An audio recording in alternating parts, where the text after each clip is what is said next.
What's up, everybody? It's Chris. I'm right by the entrance to the lighthouse, which is closed now. Here's the beach here at Kovalam. And the lifeguards are on double patrol because they never like that I climb across these rocks to get to those rocks on the other side of the lighthouse that I've posted some pictures and some videos from. The camera's always over here. I forget to look at the camera. But I wanted to do a little tidbit about what happened today, which if you don't know, in a traditional Ashtanga Vinyasa system of yoga, which is what I'm here training in India, you're given basically there's different sequences, and I would equate them to like levels of like black belt, for example. If you had imagined that there was some martial arts system that had 6 degrees of black belt, and so primary series would be 1st degree, second series or intermediate series would be 2nd degree black belt, advanced A, B, C, and D. And traditionally, so all of the sequences are formulated with a similar format. There's the sun salutations at the beginning, some standing poses, balance poses, and then at the end there are inversions, the cool down, like a shoulder stand, a headstand, a back bend, and you sit in lotus and breathe a few times.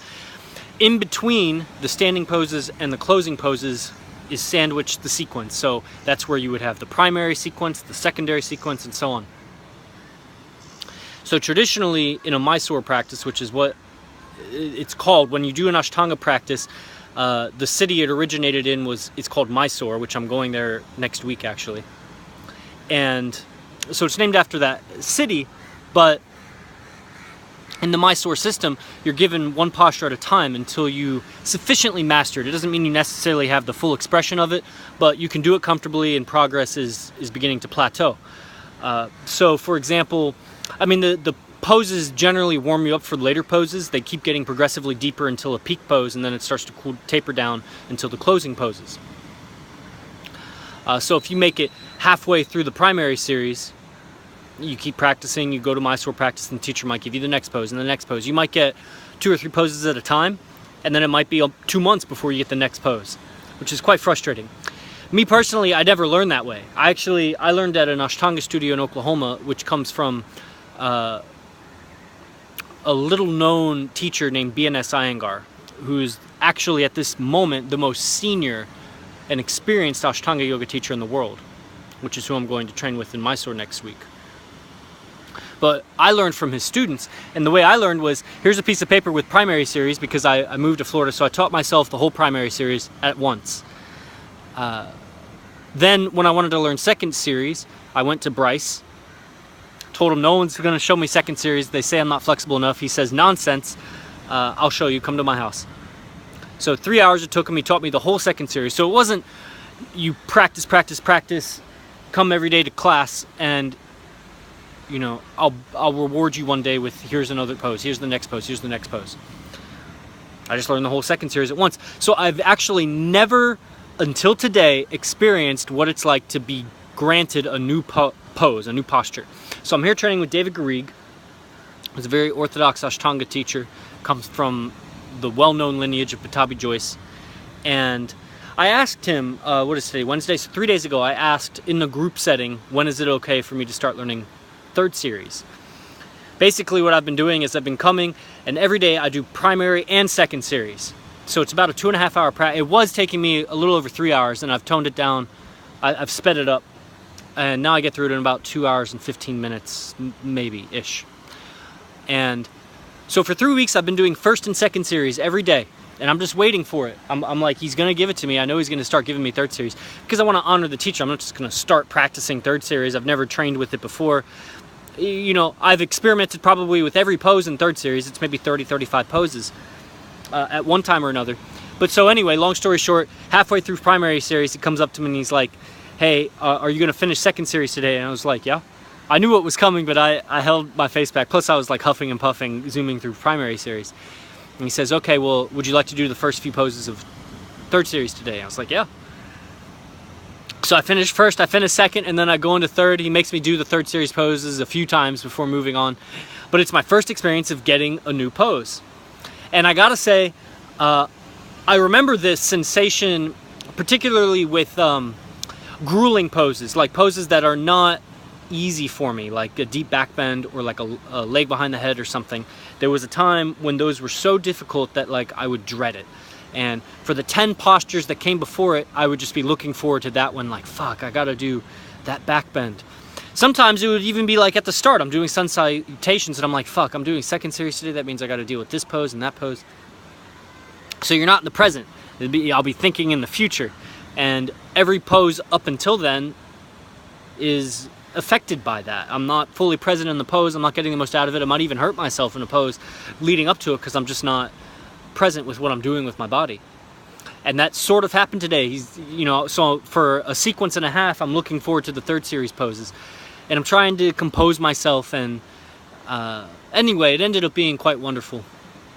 I love the poses, and I'm excited to go deeper. One of the things is he knows, he can sense, if he didn't, because I haven't told him directly, but I'm going to teach it to myself. If he doesn't show me, I'm just going to go home and teach it. Or when I go to BNS will show me.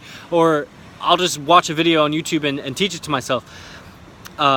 Which is a plus. I mean, it's a minus in the sense that, like, I'm not fully invested in the method.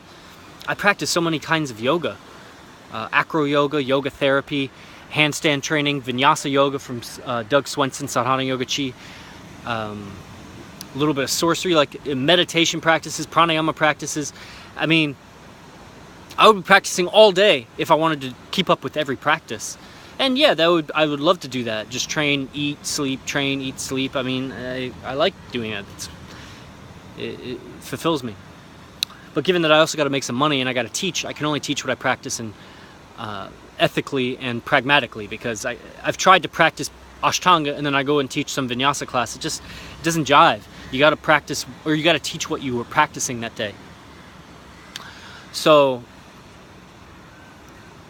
it's a plus though that I'm so much self-ambition that I would just teach the sequence to myself, and he sensed that, and so he gave me the poses.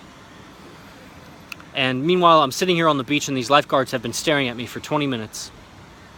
Even when I was meditating, I would open my eye a little bit, be like, are they looking at me? They were. They're not going to be able to stop me from getting back there today, but they might triple up tomorrow. And this is kind of a dark side of myself and of yoga. You know, yoga comes from sinister roots, and for a large part of the early history of yoga, yogis were basically considered witches or wizards, hoodlums and troublemakers, deviants. That's what yogis were. Yogis were the panhandlers and the sorcerers that would cast spells and make curses. And so I'm not saying that's necessarily the right way to be, but I'm feeling they were rule breakers. You know, they challenged the system. Kind of like V for Vendetta. I would consider that guy a yogi. So anyway, this is a long enough video. I don't even know if I'll post it, but I probably will, because why not? Anyway, from Kavalam, India. Let's see, let me give you a little lesson. Okay.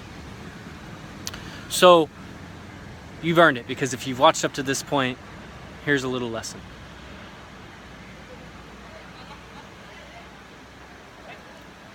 Anytime that you become mixed up in your emotions, anytime that you're experiencing an emotion and it's difficult or challenging,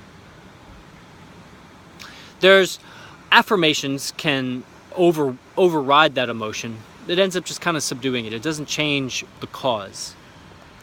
Expressing and venting about the emotion, well, that might help discharge the energy of it, but again, it's just treating the symptom.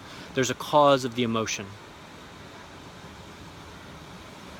And anytime you're experiencing an emotion that is a deviation of what you are physically experiencing outside of you and what you believe should be happening, that conflict between what should be happening and what is happening creates an emotion. It could be happiness.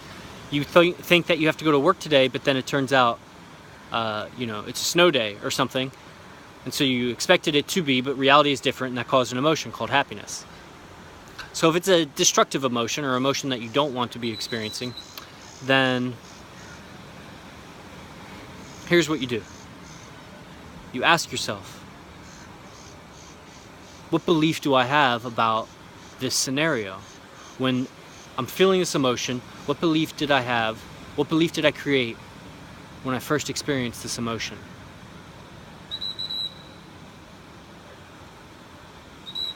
Then when you find the language to that, so for example, it's frustrating that these lifeguards are here. They're not whistling at me, but they would if I were to go. And that's frustrating because I think these are just like public rocks. I think I should be able to go where I want to meditate. The reality is that the law won't do that, and that belief would only cause future frustrations. So once you find the language of the belief, then you start to change the language of the belief. So I might change it to something like, I understand cause and effect and consequences, and the laws of the land rule, unless I want to break them. They're doing their job, and I'm just following my passions. All right? So that's a little emotional inner alchemy for you. Peace. Namaste. Ninth limb.